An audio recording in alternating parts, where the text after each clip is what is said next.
नमस्कार दोस्तों, the daily broadcast में आप सभी का स्वागत है। आज डेट है 13 अप्रैल और आज की इस वीडियो में हम करने वाले हैं एडिटोरियल सेक्शन का डिटेल एनालिसिस। तो चलिए शुरू करते हैं 5 अलग अलग एडिटोरियल से। जो पहला एडिटोरियल है वो यूएस ईरान यानी जो ईरान न्यूक्लियर डील को पूरे रिवाइव करने की बात चल रही है उसकी बात करता है और उसमें India, Germany, Iran, France in सब का रोल जो है वो बताता है और क्या क्या दिक्कतें आ रही हैं जब भी डेवलपमेंट्स हो रही हैं उसके बारे में भी बात करता है। अगला आर्टिकल जो है वो नेपाल की डेमोक्रेसी के बारे में बात करता है, किस तरीके से वहाँ पॉलिटिकल क्राइसिस जो है वो वहाँ की डेमोक्रेसी को बिल्कुल ख़त्म कर रहा है और लोगों को भी दिक्कतें आ रही हैं, उस चीज़ की यहाँ बात की गई है। जैसा मैंने थंबनेल में आपको दिखाया था तो इसको भी हम डिस्कस करेंगे। ये वाला आर्टिकल वैक्सीनेशन के बारे में बात करता है कि आज की डेट में वैक्सीनेशन को लेकर क्या क्या दिक्कतें हैं, क्योंकि कोविड में इतने ज़्यादा केस अब आ चुके हैं जो पहले कभी नहीं आए, तो दिक्कतें तो काफ़ी ज़्यादा हैं। तो उसके रिगार्डिंग ये वाला एडिटोरियल है। बात यह है ना कि एडिटोरियल्स तो काफ़ी सारे आ रहे हैं, लेकिन अगर 6 एडिटोरियल्स हैं तो 6 में से 3 एडिटोरियल्स तो वैक्सीनेशन को लेके ही आ रहे हैं। अब हम एक ही टॉपिक को लेके इतने सारे एडिटोरियल्स डिस्कस भी नहीं कर सकते। हमें सिर्फ वो एडिटोरियल डिस्कस करने हैं जिसमें हमें डेटा मिले या हमें कोई फैक्ट्स मिले जो हमारे काम के आएँ। लेकिन ज़्यादातर अब क्या है कि इतने टाइम से वैक्सीनेशन को लेके जो डेटा आ रहा था वो तो कांस्टेंट ही है, वो हमने ऑलरेडी पिछले एडिटोरियल्स में भी पढ़ चुका है। तो अब जो वैक्सीन को लेके जितने भी एडिटोरियल्स आ रहे हैं वो सारे ओपिनियन बेस्ड हैं कि राइटर एक्चुअल में ओपिनियंस क्या है राइटर के और वो क्या सोचते हैं, और डेटा फिगर काफ़ी कम है उनमें। सेम आज के एडिटोरियल में भी था। 2 एडिटोरियल्स तो मैंने छोड़ दिए क्योंकि वो सिंपल वैक्सीन कोविड को लेके बात कर रहे थे और राइटर की क्या क्या ओपिनियन है इन सब चीज़ों को लेके बातचीत हो रही थी, तो वहाँ पर ऐसा कोई डेटा था ही नहीं जो हम डिस्कस कर सकें, इसलिए मैंने उनको ड्रॉप कर दिया। लेकिन ये वाला इसमें मुझे ऐसा लगा कि थोड़ा बहुत काम की चीज़ें हैं आप लोगों के लिए, इसलिए मैंने इसको ले लिया। ये वाला आर्टिकल जो है ये इंडिया और यूएस के जो रिलेशन आज के डेट में चल रहे हैं, यानी अभी यूएस ने अपना शिप जो है वो इंडिया के ईईजेड में एक्सक्लूसिव इकोनॉमिक जोन में ला दिया था और फिर इंडिया ने ये कंसर्न उठाया कि उन्होंने हमसे पहले पूछा नहीं, एक प्रायर कंसेंट नहीं लिया हमसे यूएस ने, और फिर यूएस यहाँ पर यूएन क्लॉज का बहाना दे रहा है। तो इन सब चीज़ों में क्या क्या चीज़ें डेवलपमेंट्स हैं उस चीज़ की यहाँ बात की गई है, तो इसको भी हम डिटेल में देखेंगे।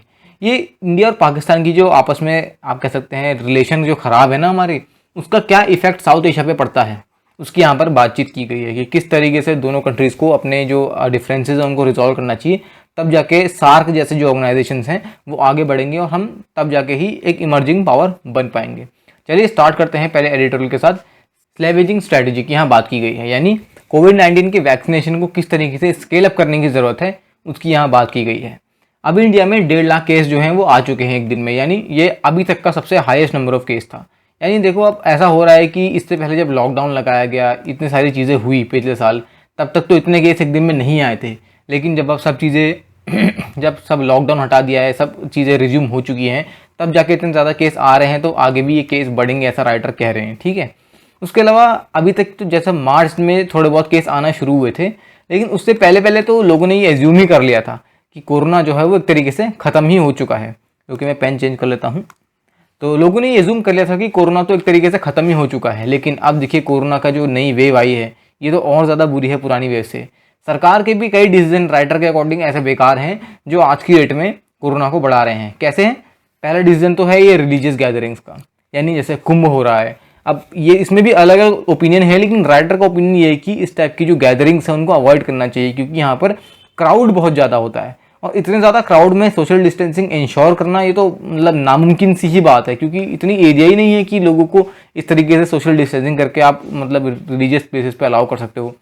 पॉलिटिकल कैंपेन, खैर ये तो काफ़ी इंपॉर्टेंट पॉइंट है, क्योंकि पॉलिटिकल कैंपेन सच में इस पॉइंट में तो एक तरीके से बेकार ही हैं, क्योंकि इतनी ज़्यादा भीड़ आती है उन कैंपेनिंग में, तो किस बात की सोशल डिस्टेंसिंग होगी वहाँ पर, किस तरीके से लोग अपने आप को प्रोटेक्ट करेंगे। ये तो एक बहुत वैलिड पॉइंट यहाँ पर दिया हुआ है। ये सब चीज़ें जो है ना डिजीज़ कंट्रोल में हर्डल डालता है, एक बाधा डालता है कोरोना को कंट्रोल करने में। ठीक है, और अब क्या हो रहा है कि जैसे जैसे कोरोना बढ़ रहा है ना, ये हमारी जो इकोनॉमी थोड़ी बहुत रिकवर हो रही थी, जो मतलब थोड़े बहुत पटरी पे आई थी, उसको भी अब बिल्कुल थ्रेटन कर रहा है, यानी अब उसमें भी दिक्कतें आ सकती हैं। वैसे ही हमें कम घाटा हो रखा है करके अब यहाँ पर इस पर भी एक तरीके से मतलब दिक्कत आने की बहुत ज़्यादा संभावनाएँ हो चुकी हैं। अब हमें प्रोटेक्ट किसको करना है, मेजर जो तख्ता है वो है लेबर फोर्स, क्योंकि ये ऐसे लोग होते हैं जो सुबह कमाते हैं और शाम को उतना जो है खाते हैं, तो इन लोगों की कोई बहुत ज़्यादा सेविंग्स वगैरह नहीं होती। इसका मतलब ये वो लोग हैं जिनको काम करने की ज़रूरत है ही है, अगर ये काम नहीं करेंगे तो उनका पेट नहीं पलेगा। तो इन लोगों को प्रोटेक्ट करने की हमें ज़रूरत है। प्रोटेक्ट कैसे करना? वैक्सीनेशंस को हमें बढ़ाना पड़ेगा, क्योंकि इंडस्ट्री और इस टाइप की जो वर्क प्लेस हैं जहाँ पर लोगों का आना तो ज़रूरी है ही है, वहाँ पर हमें वैक्सीनेशन करने की ज़रूरत है, ताकि ये जो लोग हैं जो इंपॉर्टेंट है हमारी इकोनॉमी के लिए, ये लोग अपना काम करते रहें। अगर लॉकडाउन ना भी लगे तो इन लोगों का काम चलता रहे और प्रोटेक्टेड भी रहें। उसके अलावा जो एम्प्लॉयर्स हैं, जैसे आईटी इंडस्ट्री में, अब जैसे जो लेबर्स हैं वो तो अब वर्क फ्रॉम होम कर नहीं सकते ना, वो कंप्यूटर में बैठ के ईंट तो तोड़ नहीं सकते, जो कंस्ट्रक्शन साइट में वहाँ पर काम हो जाएगा। तो सिंपल सी बात है, उनको तो वर्क पर जाना ही जाना पड़ेगा। लेकिन जैसे जिन लोगों का कंप्यूटर बेस्ड काम है, जैसे जो लोग आईटी सेक्टर्स में होते हैं, उनके वर्किंग आवर्स को एक तरीके से एडमिनिस्टर करने की ज़रूरत है, कम वर्किंग आवर्स करने की ज़रूरत है, और ज़्यादा से ज़्यादा लोगों को वर्क फ्रॉम होम का प्रोटोकॉल देने की ज़रूरत है, तब जाके ये चीज़ें कंट्रोल हो पाएंगी। जैसे टीसीएस का एक काफ़ी अच्छा एग्जांपल था कि वो लोग सिर्फ अपनी 30% वर्कफोर्स ही ऑफिस में अलाउ कर रहे हैं और बाकी जितने भी लोग हैं वर्क फ्रॉम होम कर रहे हैं। तो ये काफ़ी अच्छी बात है, क्योंकि 30% तो आप कह सकते हैं मतलब कुछ भी नहीं हुआ टीसीएस जैसी बड़ी कंपनी के लिए। उनके ऑफिस में सिर्फ कम ही लोग हैं, तो ये अच्छी बात है कि वो एक तरीके से कोविड को रिड्यूस करने में हेल्प कर रहे हैं। उसके अलावा जो नेशनल वैक्सीनेशन स्ट्रैटेजी जो हमारी है, यानी जिस तहत सरकार वैक्सीनेशन कर रही है, राइटर के अकॉर्डिंग वो एक तरीके से ट्रांसपेरेंट नहीं है, क्योंकि राइटर मानते हैं कि ज़्यादातर वैक्सीन जो हैं वो WHO अप्रूव्ड होने के बावजूद भी इंडियंस के लिए अनअवेलेबल हैं। अब देखिए यहाँ पर मेरा ओपिनियन थोड़ा डिफरेंट है। राइटर इसको यहाँ नॉन ट्रांसपेरेंट कहते हैं, लेकिन बात यह है कि लोग कोई ज़्यादातर लोगों को ये नहीं पता, और तो मैं ये नहीं कह रहा हूँ कि राइटर को नहीं पता, लेकिन जो हम वैक्सीन एक्सपोर्ट कर रहे हैं बाकी कंट्रीज़ को, और वो भी फ्री में, तो एक मिसकंसेप्शन लोगों में ये है कि इंडिया जो है अपने पैसों से वैक्सीन प्रोड्यूस कर रही है और उसके बाद वो मुफ्त में बाकी देशों को दे रही है। ऑल्दो ऐसा नहीं है। WHO वर्ल्ड हेल्थ ऑर्गेनाइजेशन के कोवैक्स इनिशिएटिव के अंडर WHO ने सीरम इंस्टीट्यूट ऑफ इंडिया और भारत बायोटेक को ह्यूज फंडिंग कर रखी है, बिलियंस की फंडिंग कर रखी है, ताकि वो इन वैक्सीन को प्रोड्यूस करें। और इस फंडिंग के तहत ही ये दोनों ऑर्गेनाइजेशंस जो हैं बहुत ज़्यादा वैक्सीन अमाउंट में प्रोड्यूस कर रहे हैं।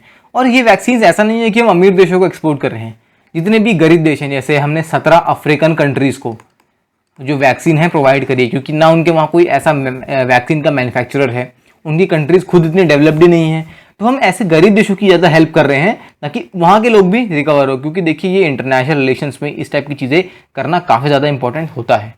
तो अब राइटर का ओपिनियन यहाँ थोड़ा डिफरेंट है। राइटर को लगता है कि ये सब चीज़ें ट्रांसपेरेंट नहीं है, तो अब ठीक है, अब सबका ओपिनियन होता है, हम उसमें कुछ क्वेश्चन मार्क भी नहीं कर सकते, ठीक है। उसके अलावा बाकी मेजर जैसे मास्क पहनना, हेल्दी यानी सोशल डिस्टेंसिंग की बात, और पब्लिक एटिकेट यानी जैसे लोग स्पिट करते हैं पब्लिक में, कोई गुटखा खा के स्पिट कर रहा है, कोई पान खा के स्पिट कर रहा है, तो पहले से तो ऑल्दो ये सब चीज़ें तो बहुत गलत हैं, बिल्कुल गलत है, लेकिन आज की डेट में इन सब चीज़ों को अगर किया जाए तो उस पर तो डायरेक्ट फाइन कई राज्यों ने लगाया भी है, क्योंकि थूकने से भी कोविड फैल सकता है और ये काफ़ी ज़्यादा दिक्कत है। तो इस टाइप के पब्लिक एटिकेट्स लोगों में, हम कह सकते हैं लोगों में इन सब चीज़ों की कमी है। तो राइटर के अकॉर्डिंग ये काफ़ी ज़्यादा इंपॉर्टेंट है, और अगर हम इन चीज़ को फॉलो करें तभी हम इस सीवियर डिजीज़ को कंट्री वाइड कंट्रोल कर सकते हैं, ठीक है। कई राज्य जैसे महाराष्ट्र, मध्य प्रदेश ने पार्शियल लॉकडाउन लगा रखे हैं।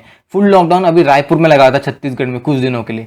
तो एक तरीके से लॉकडाउन लगाना तो एक, अब राइटर कहते हैं कि ये थोड़ा बहुत हेल्प करता है, लेकिन कॉस्टली भी हमें बहुत पड़ता है। कॉस्टली क्यों? सारी इकोनॉमिक एक्टिविटीज जो है वो कम हो जाती हैं, तो सिंपल सी बात है राज्य को घाटा तो होगा ही है ना।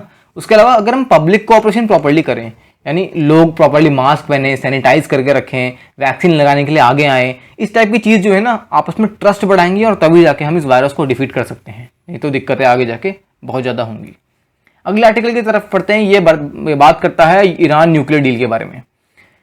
डोनाल्ड ट्रंप ने अपने टाइम में ईरान न्यूक्लियर डील से बैक ऑफ कर लिया, बाहर आ गए उससे।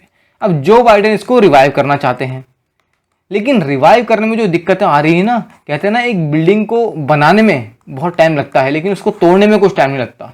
वही काम डोनाल्ड ट्रंप ने किया है। इनको तोड़ने में इस चीज़ को तो बिल्कुल टाइम नहीं लगा, लेकिन अब जो बाइडेन को इसको रिवाइव करने में यानी दोबारा आने में काफ़ी ज़्यादा टाइम लग रहा है, ठीक है। तो वियना में टॉक्स होने वाली हैं, और वहाँ पर China, Russia, UK, France, Germany, Iran सबके इन्वॉइस यूएस के अलावा वहाँ पर प्रेजेंट रहेंगे, क्योंकि डोनाल्ड ट्रंप ने जो मई 2018 में ईरान न्यूक्लियर डील से विड्रॉ कर दिया ना, जो रायता उन्होंने उस टाइम फैलाया है, उसी को समेटने के लिए अब इतने सारे देशों को एक साथ आना पड़ रहा है। ईरान न्यूक्लियर डील का ऑफिशियल नेम क्या है? ईरान न्यूक्लियर डील का ऑफिशियल नेम है joint comprehensive plan of action, JCPOA। ये हमने पिछले भी काफ़ी एडिटोरियल्स में डिस्कस कर दिया है, और मैं आपको फिर बता रहा हूँ कि इस टाइप की चीज़ आपसे एग्जाम में पूछी जा सकती है, क्योंकि जनरली लोगों को ईरान न्यूक्लियर डील के नाम से ही ये एग्रीमेंट पता है, लेकिन इसका फॉर्मल नेम तो joint comprehensive plan of action है ना। ये सेम बात हो गई जैसे आपको पता होगा कि हमारी सरकार हर साल बजट घोषित करती है। अब लोगों को ये सिंपल बजट के नाम से पता है, लेकिन अगर एग्जाम्स की बात करो तो एग्जाम में बजट नाम का, हमारे संविधान पॉलिटी में बजट नाम का कोई शब्द होता ही नहीं है एक्चुअल में। इसको हम कहते हैं एनुअल फाइनेंशियल स्टेटमेंट। और ये काफ़ी बार एग्जाम में आ चुका है कि बजट को फॉर्मली क्या कहा जाता है, लेकिन लोगों को पता ही नहीं होता है। सेम चीज़ यहाँ पर भी है। हम उसको इनफॉर्मली ईरान न्यूक्लियर डील के नाम से जानते हैं, लेकिन एक्चुअल में उसका नाम joint comprehensive plan of action है। ठीक है, अब यहाँ पर दिक्कत क्या आ रही है, दोनों साइड तो तरीके से तैयार ही हैं कि कुछ ना कुछ कंपेंसेशन हो और दोनों साइड फायदे में हो, लेकिन पहले कोई सामने नहीं आ रहा। एक साइड उम्मीद कर रही है कि दूसरे वाले सामने आएंगे, तो ये साइड दूसरी साइड उम्मीद कर रही है कि पहले वाले सामने आके कोई स्टेप करेंगे। दोनों में से दोनों इंतजार कर रहे हैं कि पहले दूसरा जो है वो एक तरीके से इनिशिएट करे कोई स्टेप। तो यही दिक्कत आ रही है। अब ईरान क्या चाहता है, ईरान चाहता है कि पहले यूएस सारे सैंक्शंस हटाए, तब जाके हम एग्रीमेंट में दोबारा वापस आएंगे। अब यूएस क्या कहता है, यूएस कहता है कि आप अपने जितने भी ये यूरेनियम का एनरिचमेंट कर रहे हो, अपने सेंट्रीफ्यूगल डेवलपमेंट, आपके जितने भी प्रोग्राम्स हैं, जितने भी आप अपने ये न्यूक्लियर डेवलपमेंट को लेकर प्रोग्राम्स कर रहे हो ना, इनको रोको, तब मैं सैंक्शन हटाऊंगा। लेकिन वो लोग उल्टा बोल रहे हैं, वो लोग बोल रहे हैं कि पहले अपने ट्रूप्स यहाँ से, अमेरिकन ट्रूप्स को हटाओ, सारे सैंक्शन हटाओ, तब जाके हम इन सब चीज़ों को स्टॉप करेंगे। तो पहला स्टेप लेने के लिए दोनों में से कोई भी राजी नहीं है, तभी तो एक डेडलॉक वाली कंडीशन आगे आज की डेट में आ चुकी है। जब जो बाइडेन है वो भी बिल्कुल एक तरीके से फंस चुके हैं बीच में। अगर देखिए वो आज की डेट में सैंक्शंस पहले नहीं हटाते हैं, ट्रूप्स को विड्रॉ पहले नहीं करते हैं, तो ये क्या करेगा, जो तालिबान है वो उसने साफ से धमकी दे रखी है कि अगर ऐसा नहीं हुआ तो वो दोबारा ये इस टाइप की आतंकवादी जो गतिविधियां हैं इनको करेगा। ठीक है, तो यहाँ पर इस तरीके से फंसे हुए हैं। ठीक है, और अगर उन्होंने इसको हटा दिया तो उनको तालिबान पे भरोसा नहीं है। अगर मान लो अमेरिकन ट्रूप्स को एकदम से विड्रॉ कर दिया तो क्या पता तालिबान दोबारा आतंकवादी जो एक्टिविटीज़ उनमें बढ़ जाए। तो दोनों साइड से फंसे हुए हैं, इसीलिए तो इतनी उनके लिए दिक्कत आ गई है। और इसीलिए तो उन्होंने चाइना, रशिया, सारे जितने भी देश हैं उनको बुला दिया है कि जो भी एग्रीमेंट होगा उनके सामने होगा। उसके अलावा देखिए यूएस अपनी तरफ से चीज़ें तो काफ़ी अच्छी कर रहा है। उन्होंने ईरान को ऑफर किया है कि जो उनके साउथ कोरिया में $1 बिलियन जो फ्रीज हो चुके हैं आज की डेट में, उनको सैंक्शंस के तहत, यानी जब सैंक्शन हटाएंगे तो उनको भी एक तरीके से रिस्टोर कर लिया जाएगा। ठीक है, लेकिन उनको क्या करना पड़ेगा, जो यूरेनियम का एनरिचमेंट कर रहे हैं ईरान में, उनको उस चीज़ को ख़त्म करना पड़ेगा, तब जाके ही उनको उनके $1 बिलियन वापस मिलेंगे, नहीं तो ऐसा नहीं होगा। अब चैलेंज क्या है, देखिए अगर प्रेसिडेंशियल पोल यानी ईरान में जो प्रेसिडेंशियल इलेक्शन आप कह लीजिए वो जून में होने वाले हैं, उसके बाद अगर प्रेसिडेंट बदल गए फिर दिक्कत हो जाएगी ईरान न्यूक्लियर डील को रिवाइव करने में। क्योंकि अभी अगर ईरान न्यूक्लियर डील को जून से पहले रिवाइव कर लिया, एग्रीमेंट प्रॉपर्ली बैठा लिया, तब चीज़ें सही डायरेक्शन में होगी। क्योंकि मान लीजिए बाद में ऐसा कोई प्रेसिडेंट आता है जो यूएस के बिल्कुल खिलाफ है, तो वो इस डील को एग्री नहीं करेगा।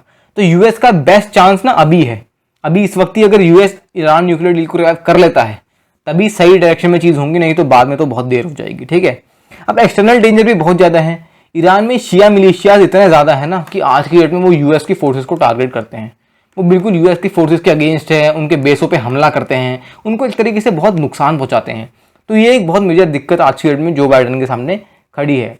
ईरान की एक शिप थी, वो भी कुछ टाइम पहले इन लोगों द्वारा अटैक कर दी गई थी रेड सी में, तो ईरान भी आपस में परेशान है। तभी जाके तो ईरान के प्रेसिडेंट आज की डेट में इस डील को रिवाइव करने के लिए उतर रहे हैं। तो ईरान और यूएस को ना आपस में ना एक तरीके से बैठ के बातचीत करनी चाहिए, बिल्कुल फोकस्ड बातचीत होंगी सही डायरेक्शन में ना, तब जाके जो उनका आपस में जो भरोसा खोया है, ट्रस्ट जो खो चुका है वो रिस्टोर होगा।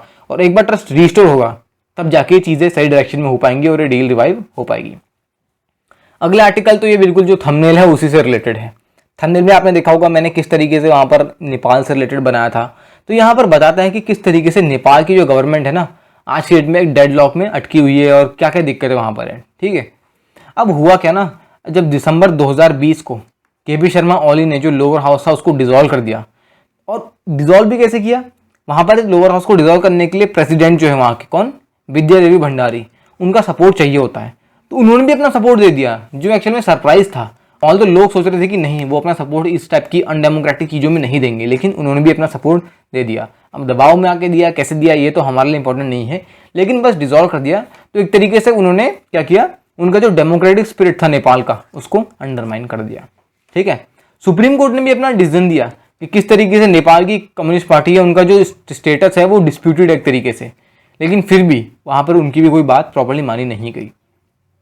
अब नेपाल में दिक्कतें क्या है, वहाँ पर देखो मान लीजिए इंडिया में सुप्रीम कोर्ट कोई वर्डिक्ट दे देता है तो प्रॉपर्ली उस वर्डिक्ट को फॉलो किया जाता है और उसके बाद आगे तुम इस टाइप के अनकॉन्स्टिट्यूशनल या अनडेमोक्रेटिक एक्शंस नहीं ले सकते अगर सुप्रीम कोर्ट ने कह दिया है। लेकिन वहाँ के जो कॉन्स्टिट्यूशनल प्रोविजन है ना नेपाल के, वो इस तरीके से बने हुए हैं ना कि आज की डेट में केपी शर्मा ओली इतने सारे एलिगेशन, सुप्रीम कोर्ट का वर्डिक्ट के बावजूद भी एक शील्ड उनके पास बनी पड़ी है। वो एक कवर ले पा रहे हैं और इलेक्शन फेज में घुस पा रहे हैं। ये एक बहुत बड़ा लूप होल है उनके संविधान का, और इसका फायदा उठा के ही केपी शर्मा ओली इस टाइप की चीज़ें जो हैं आज की डेट में करने में लगे हुए हैं। उनके जो संविधान के आर्टिकल्स हैं ना, वहाँ भी बड़ी दिक्कत है। अब उनके आर्टिकल 100 के 4th पार्ट में एक बहुत बेकार चीज़ लिखी हुई है। पता है क्या है? नए संविधान के अकॉर्डिंग लिखा हुआ है कि जब भी कोई नई सरकार आती है ना, तो उस नई सरकार के आने के 2 साल तक नो कॉन्फिडेंस मोशन पास ही नहीं हो सकता। देखिए, मतलब पहले के 2 साल में तो सरकार कुछ भी कर सकती है, कुछ भी कर सकती है, और केवल और अपोजिशन या जो भी मतलब वहाँ पे मेंबर्स हैं वो लोग उसको कुछ कह भी नहीं सकते। जैसे इंडिया में लोकसभा होती है ना, लोकसभा नो कॉन्फिडेंस पास करती है, वही हाल वहाँ पर भी है कि समझ लीजिए कि उनकी लोकसभा एक तरीके से 2 साल तक कुछ कर ही नहीं सकती। अगर वो सरकार के उनको लगता है कि सरकार सही से काम नहीं कर रही है, फिर भी वो कुछ नहीं कर सकते, ठीक है। और मान लीजिए 2 साल पूरे हो गए, उसके बाद अगर नो कॉन्फिडेंस पास करना है ना, तो 1/4 जितने मेंबर एग्जिस्टिंग हैं, ध्यान रखिए एग्जिस्टिंग है, प्रेजेंट की बात नहीं कर रहा हूँ, जितने एग्जिस्टिंग मेंबर हैं उनमें से 1/4 लोग जब साइन करेंगे तब जाके ही नो कॉन्फिडेंस जो है वो पास हो सकता है। मतलब एक तरीके से उन्होंने नो कॉन्फिडेंस तो बस दिखाने के लिए कर दिया कि हाँ, हमारे संविधान में भी नो कॉन्फिडेंस नाम की कोई चीज़ है। एक्चुअल में उसकी कोई रेलेवेंस ही नहीं रह गई है, क्योंकि जब नो कॉन्फिडेंस अप्लाई हो ही नहीं पा रहा है तो सरकार के खिलाफ तो कोई कुछ कर ही नहीं सकता, ठीक है। उसके अलावा 100 आर्टिकल के ही पार्ट 5 में ये लिखा है कि जैसे ही नो कॉन्फिडेंस नेसेसिटेट हो जाएगा तो एक तरीके से अगले प्राइम मिनिस्टर के लिए जो जिसका नाम प्रपोज होगा वो सामने आ जाएगा अपने आप ही। यानी अभी मोशन पास ही नहीं हुआ है कि पहला ही प्राइम मिनिस्टर की गद्दी के लिए कौन बैठेगा, उसका नाम भी सामने ला दिया जाएगा। पता नहीं किस टाइप का संविधान उन्होंने बना रखा है, ठीक है। और सबसे बड़ी दिक्कत तो क्या है, देखो, अगर ये सब चीज़ें हो जाती हैं और उसके बाद उनको प्रॉपर इलेक्शंस करवाने की जरूरत पड़ती है। अभी कोरोना की इसी सेकेंड वेव आ रखी है, ठीक है, उसमें इनकी यहाँ पर इस टाइप की जो बकैतियाँ हैं चलने में लगी हुई हैं, तो चीज़ें किस डायरेक्शन में जाएंगी ये आप ही खुद ही सोच लीजिए।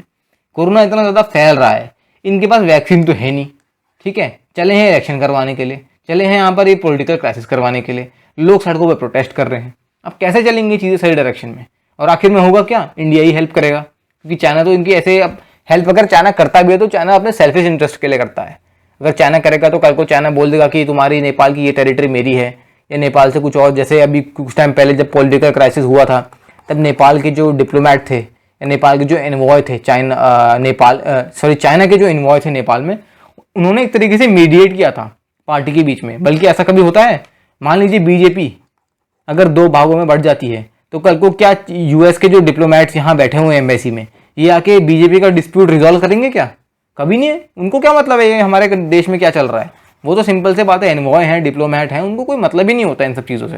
लेकिन चाइना ऐसा कर रहा है, क्यों? क्योंकि चाइना नेपाल को अपने कंट्रोल में एक तरीके से लेना चाहता है, और नेपाल कंट्रोल में जा भी रहा है। तभी तो वहाँ के लोग इतने गुस्सा हैं वहाँ के जो करंट प्राइम मिनिस्टर हैं उससे, ठीक है। वैक्सीन इनके पास है नहीं, इलेक्शन कराने की बात करते हैं, तो कंडीशन इतनी बेकार है। अभी कोरोना बढ़ रहा है, जहाँ पर इतने मेजर्स लेने चाहिए वहाँ पर इनका अलग ही मस्ती चल रही है। चलो जो भी है, लेकिन अल्टीमेटली राइटर कहना चाहते हैं कि पॉलिटिकल पार्टी जितनी भी हैं, चाहे कोalition पार्टी अगर बन रही हैं या चाहे पार्टी के अंदर ही आपस में मतभेद है, उसको प्रॉपरली पीस, प्रोग्रेस और स्टेबिलिटी से रिजॉल्व करने की ज़रूरत है, क्योंकि ये एक सबसे आसान ऑप्शन है चीज़ों को कंट्रोल करने का, ठीक है। अगर ये चीज़ हो गई तब जाके एक सरकार एक प्रॉपर कंसेंसस में पहुंचेगी, और उसके बाद ही फंक्शनिंग जो है, एडमिनिस्ट्रेशन जो है वो सही डायरेक्शन में चलेगा। नहीं तो वैसे तो बकवास चल ही रहा है और बकवास हो जाएगा, पाकिस्तान वाली हालत हो जाएगी इनकी भी। चलिए बढ़ते हैं अगले एडिटोरियल की तरफ, जो अभी यूएस ने हमारे साथ किया। क्या? लक्षद्वीप में हमारा जो EEZ था, एक्सक्लूसिव इकोनॉमिक जोन, जिसके बारे में मैंने कल के एडिटोरियल में आपसे डिटेल में डिस्कस किया विद इमेज। अगर आपको नहीं पता तो कल के एडिटोरियल डेफिनेटली देखिए। तो हुआ क्या कि उनका जो यूएस शिप था, USS United States ship John Paul Jones, एक तरीके का डिस्ट्रॉयर था। तो इसने क्या किया कि फ्रीडम ऑफ नेविगेशन ऑपरेशन के नाम पे लक्षद्वीप के आसपास जो 130 नॉटिकल माइल्स का जो हमारा डिस्टेंस था, उसमें अपना शिप जो है वहां से गुजार के चले गए, ठीक है। अब 130 नॉटिकल माइल से पहले मैं आपको बता दूं तो 200 नॉटिकल माइल्स तक किसी भी कंट्री का एक्सक्लूसिव इकोनॉमिक जोन होता है, ठीक है। ये चीज़ आप ध्यान रखिए। तो वो काफ़ी अंदर से ये जो शिप है गुजार के ले गए, ठीक है। अब यहाँ पर दिक्कत क्या आई? मान लीजिए कोई मर्चेंट शिप, कोई कार्गो शिप, इस टाइप की जो शिप होती हैं वो हमारे कंट्री के एक्सक्लूसिव इकोनॉमिक जोन से बहुत पास से अपना शिप निकाल के चले जाते हैं, तो हम कुछ कहेंगे ही नहीं, क्योंकि वो सिंपल सी बात है, मर्चेंट शिप है यार, उसको बस अपना वो एक तरीके से एक जगह से सामान ढो के दूसरी जगह लेके जा रहा है। लेकिन अगर कोई ऐसा शिप जिसमें हथियार हैं, असला बारूद है, जिसमें मिसाइल्स हैं, इस टाइप का कोई भी वॉरशिप या कोई भी डिफेंस का शिप अगर आता है तो उनको प्रायर हमसे पूछना पड़ेगा हमारे एरिया में आने से पहले, क्योंकि हम अलाउ नहीं कर सकते कोई भी इतना ज़्यादा, आप कह सकते हैं ये मिलिट्री वाले जो शिप्स होते हैं या जो नेवी के शिप्स होते हैं, इनको हम इस तरीके से अलाउ नहीं कर सकते, वरना कोई भी कंट्री अटैक कर सकती है किसी भी कंट्री पे। लेकिन इन्होंने अपना डिस्ट्रॉयर यानी वही वेपन से लोडेड जो शिप था, वेपन मिसाइल टॉर्पीडो से लोडेड जो शिप था, उसको लेके हमारे लक्षद्वीप आइलैंड के पास ये लोग आ गए, हमारे एक्सक्लूसिव इकोनॉमिक जोन के अंदर आ गए। और आने के बाद इनके जो कमांडर थे यूएस की शिप के, यूएस 7 फ्लीट के जो कमांडर थे, उन्होंने सिंपल सी ये बात कही कि ये जो चीज़ें हुई है इंडिया के एक्सक्लूसिव इकोनॉमिक जोन में, नेविगेशनल राइट्स और फ्रीडम राइट्स के अंडर हमने ये सब चीज़ें करी हैं, तो इसलिए हमने इंडिया की प्रायर कंसेंट नहीं ली। ठीक है। और उन्होंने ये चीज़ भी कह दी कि जो भी हमने भी किया है ये इंटरनेशनल लॉ से कंसिस्टेंट है। इंटरनेशनल लॉ कौन सा? यूएन क्लॉज की बात कर रहे हैं। यूएन क्लॉज भी मैंने कल के आर्टिकल में डिस्कस किया था। ठीक है। तो इंडिया कहता है कि हमें ये चीज़ तो सही नहीं है, प्रायर कंसेंट यूएस को लेनी चाहिए थी, ऑल्दो यूएस कह रहा है कि ये सब चीज़ें यूएन क्लॉज के अंदर में है, United Nation convention on law of seas, ये इसका एब्रीवेशन है। ठीक है। अब आर्टिकल 56 और 58 जो है यूएन क्लॉज के अंदर, ये कहता है कि जितने भी ये लॉ ऑफ सी के अंडर में आता है, यूएन क्लॉज के अंदर नहीं आता। ठीक है। तो जो यूएस के जो लॉ ऑफ सी है उसमें ऐसा कहा गया है कि यूएस के जो वॉरशिप हैं वो फ्रीडम ऑफ नेविगेशन के तहत किसी भी कंट्री के कोस्टल एरियाज में जा सकते हैं और वहाँ पर उनको कोई दिक्कत, मतलब कोई प्रायर कंसेंट लेने की ज़रूरत नहीं पड़ेगी। और उन्होंने काफ़ी बार ऐसा कर चुका है पहले भी कि वो काफ़ी देशों के, मतलब अलग अलग कंट्रीज़ के एक्सक्लूसिव इकोनॉमिक जोन के पास अपना शिप लेके चले गए, और जब भी अगर ऐसा कोई कंसर्न उठा तो उन्होंने सिंपल सी बात है यूएन क्लॉज का बहाना दिया। ऑल्दो इंडियन एक्सपर्ट्स तो ये कहते हैं कि यूएन क्लॉज में ऐसा कोई प्रावधान है ही नहीं जो किसी भी कंट्री को अलाउ करता है कि वो अपने मिलिट्री का ले, यानी नेवी के शिप किसी दूसरी कंट्री के एक्सक्लूसिव इकोनॉमिक जोन में लेके आए। तो यहाँ पर इंडिया और यूएस में अब एक तरीके का ना डिफरेंस उठ चुका है। अब देखते हैं डिफरेंस किस तरीके से सॉल्व होता है। अब कई भारतीय ऑब्जर्वर ये भी कह रहे हैं कि देखिए इंडिया और यूएस के रिलेशंस काफ़ी अच्छे हैं।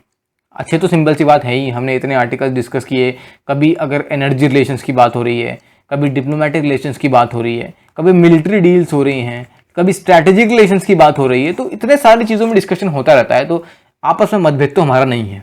तो इंडियन ऑब्जर्वर्स ये कह रहे हैं कि जो यूएस ने अभी किया, यानी इंडिया के लक्षद्वीप आइलैंड के पास से इंडिया के एक्सक्लूसिव इकोनॉमिक जोन के पास से अपना शिप गुजार दिया, ये एक तरीके से उन्होंने चाइना को मैसेज देने की कोशिश करी है, क्योंकि चाइना क्या है आज की डेट में साउथ चाइना सी में अपना इन्वेजन दिखा रहा है। ये क्लेम करता है कि साउथ चाइना सी पूरा उन्हीं का है, और जितने भी आसियान कंट्रीज़ हैं और बाकी कंट्रीज़ जो भी हैं जिनका एरिया साउथ चाइना सी में है, उनको एक तरीके से बिल्कुल नकार रहा है चाइना। ठीक है।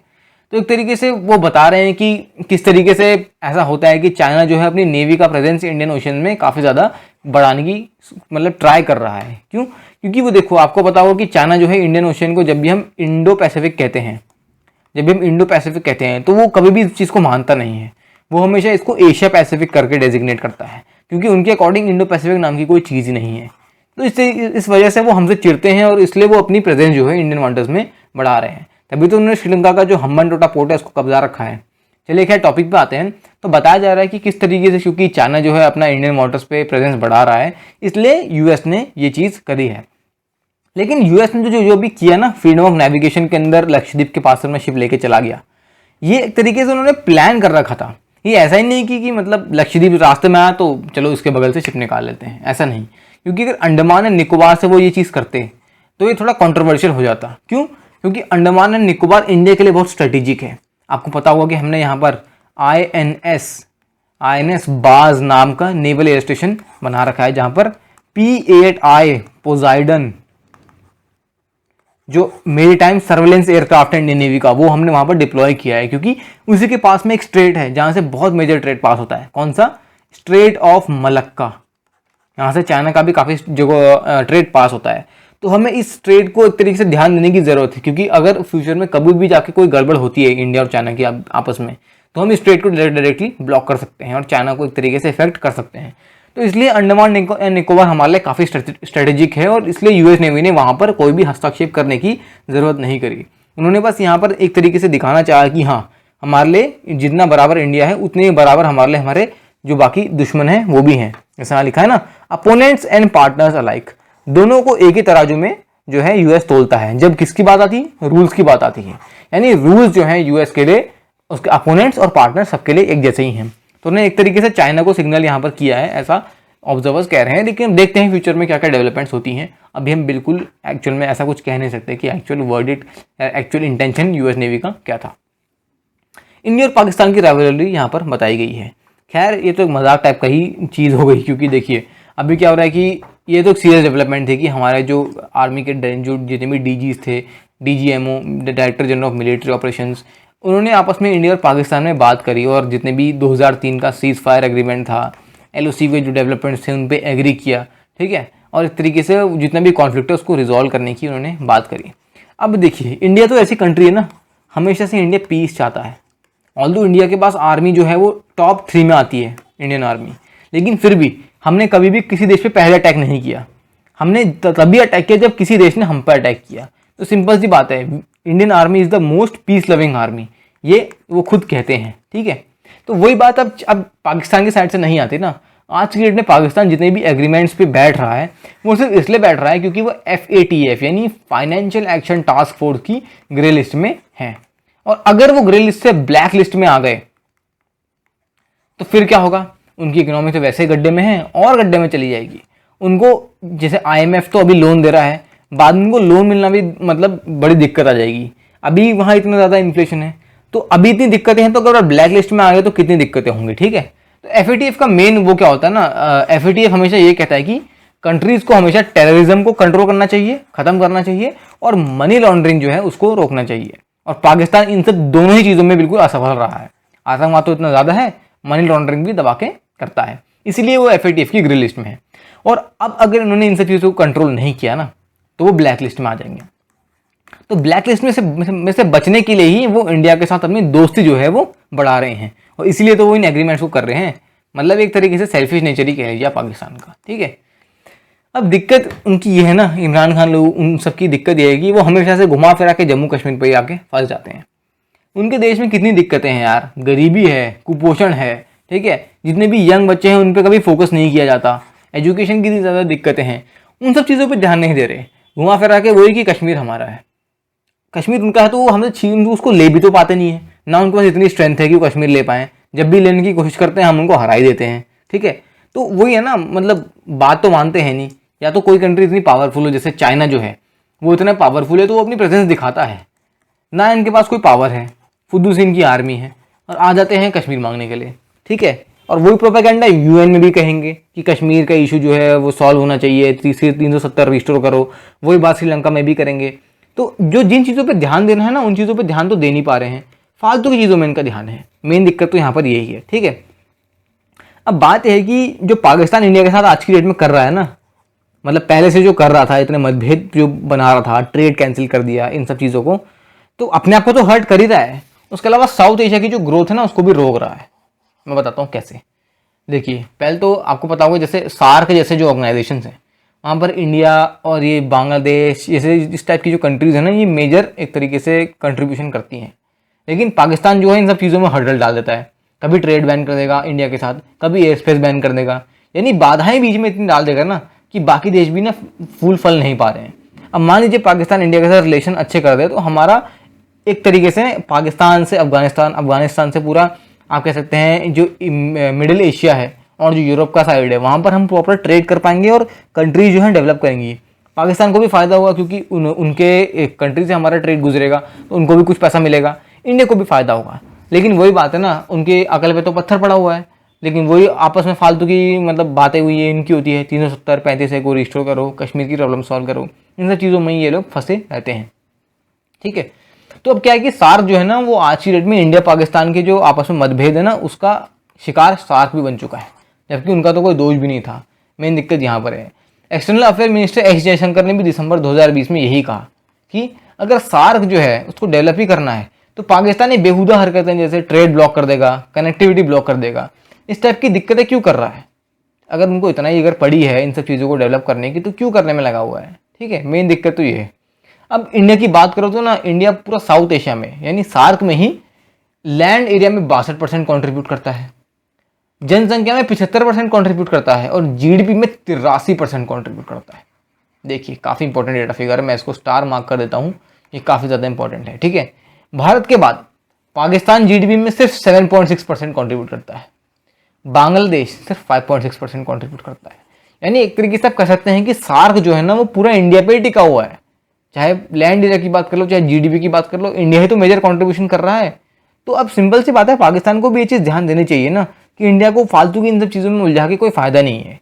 इंडिया अपना ही नहीं बाकी देशों का भी भला करने में लगा हुआ है, तो क्यों उनको रोक रहे हो? मेन दिक्कत तो यहाँ पर ये आ रही है। तो इंडिया जो है ना वो इंडिया को आज की डेट में इंडिया ही ऐसी चीज़ कर सकता है कि वो सार्क जैसे अनपरफॉर्मिंग जो ऑर्गेनाइजेशन बन चुके हैं उनको एक तरीके से रिवाइव करके एक सही डायरेक्शन में लेके जा सकता है। क्यों? हमें चाइना को ध्यान देना है, क्योंकि आपको पता होगा चाइना के जो प्रोजेक्ट्स होते हैं, डेवलपमेंट्स होते हैं, वो चुटकियों में होते हैं, बहुत कम टाइम में होते हैं। तो इंडिया को भी वही चीज़ ऑन ग्राउंड करने की ज़रूरत है, क्योंकि इंडिया अगर नहीं करेगा तो चाइना बाजी मार के ले जाएगा। तो पाकिस्तान की बेहुदा हरकतें जो है ना इनको कम करने की ज़रूरत है, और एक बार ये कम होंगी तब जाके हम डेवलपमेंट्स की तरफ आगे बढ़ेंगे।